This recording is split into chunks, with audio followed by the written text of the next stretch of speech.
Space Coconut. Okay, today we're going to talk about 99ing the gates.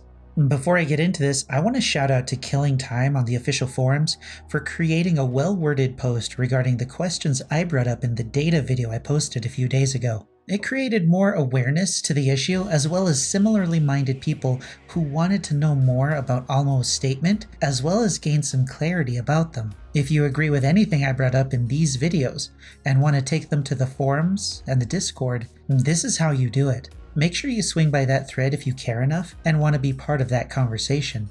I noticed that some people were asking for clips or links to the quote, and the comments were deleted if they had my video in it, so I made a coconut-safe version of Almo's statements to share on the forums for strictly those interested in the statements he made. Share that on the forums and it probably won't get deleted since the trolly thumbnail of the original is absent. The overlords have told me that it's time for you to sub to the channel, hit the bell, like the video, join the Discord, follow me on Twitch, get a taco, follow me on Twitter, and share this video if you think other players should see it. Links to everything, including the forum post, are in the description. I saw this post today. I think 99ing the gates is unhealthy, by Misremember Me. I feel like 99ing the gates circumvents the point of the endgame collapse. It takes away the pressure of the timer and feels unfair. It also makes Bloodwarden unusable. I think the gates should take 10 seconds to open, but it has to be done all at once. I also feel like the endgame collapse timer should be more impactful. Maybe hooked or dying survivors should not slow it down, or maybe it should be faster to start with. Survivors have many perks that make rescues very easy during the endgame, such as Borrowed Time, Decisive Strike, Undying, Medal of Man. Not to mention, even with no perks, it's easy to body block and hook swarm with no fear because the gates are open or 99'd. If the timer was faster and or the gates could not be 99'd, I think it would be healthier for the game and would put more pressure on survivors because they would have less time to do things. I know that this post is killer-sided, so I'd also like to brainstorm possible compensation for survivors. The gates could be opened faster, performing altruistic actions could slow the timer down, since survivors would have more pressure put on them late game, since survivors would have more pressure on their late game saves, and heals would be worth even more blood points. Thoughts?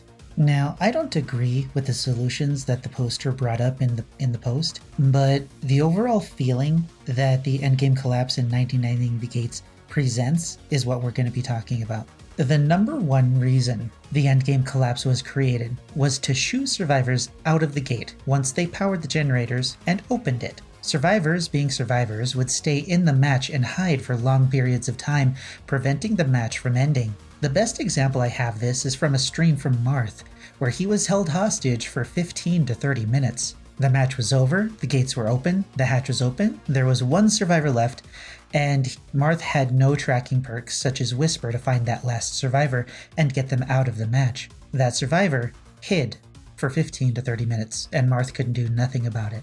This is why the endgame collapse was created, and for that situation, it was a great success for the devs in their short list of good changes and ideas. The problem Misremember Me is bringing up is the ability of survivors to 99 the gates and open them in an instant when they need to, circumventing the timer of the endgame collapse. Try to follow this before you smooth brains rant in the comments about how killers can open the gates themselves. For the majority of the match, survivors have the benefit of time on their side. We can debate this later if you disagree, but just go with it for now.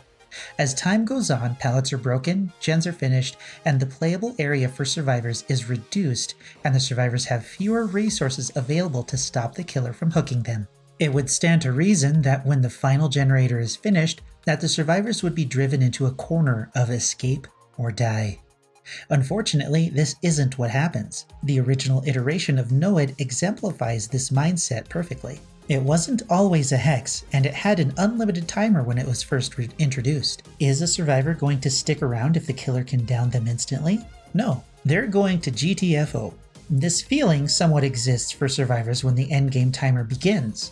They know they can't stay in the trial if they want to escape. However, by 99ing the gates, they create a safe zone at the gates that is just as safe as if the gates are already opened and without the endgame collapse timer.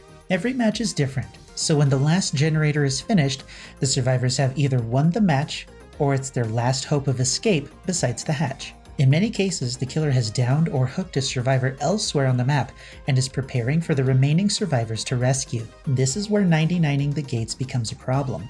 In most matches, survivors will 99 the gates, creating the safe zone, heal up, and go in for the rescue. During this time, the endgame collapse timer has not begun, and the survivors have all the time they need to prepare and execute the rescue. Now, here is a question. Should survivors have this much control over the last half of the match, or should they be scrambling to escape? Now, of course, the killer can open the gates themselves, but this requires leaving the hooked or downed survivor to be rescued freely by the other survivors.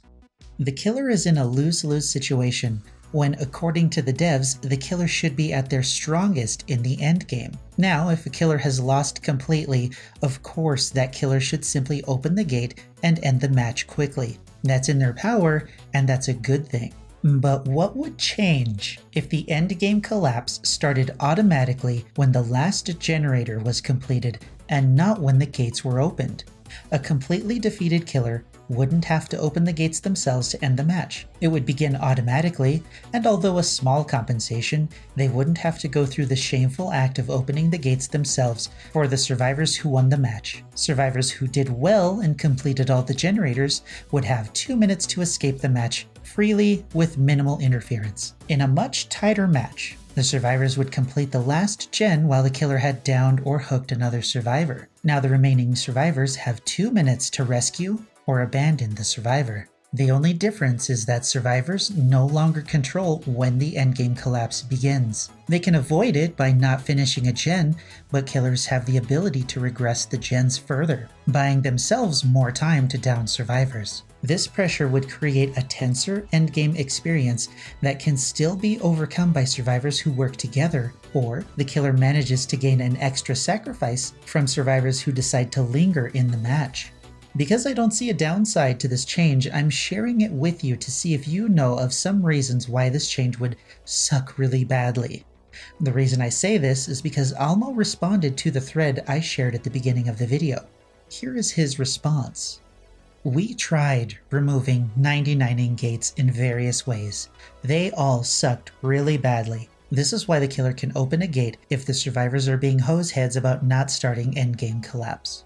Unfortunately for everyone, we don't know what solutions they tried and what made those solutions suck really badly. I'm genuinely curious to see what solutions they thought of, as well as the reasons those solutions were scrapped. However, the way that his comment is worded, I actually think that he's talking about the design process before the endgame collapse was implemented and not the issue that we're discussing. I really think that they haven't actually tried testing solutions to 99ing the gates and simply said the same thing other players have said, in that the killer can open the gates so it's fine.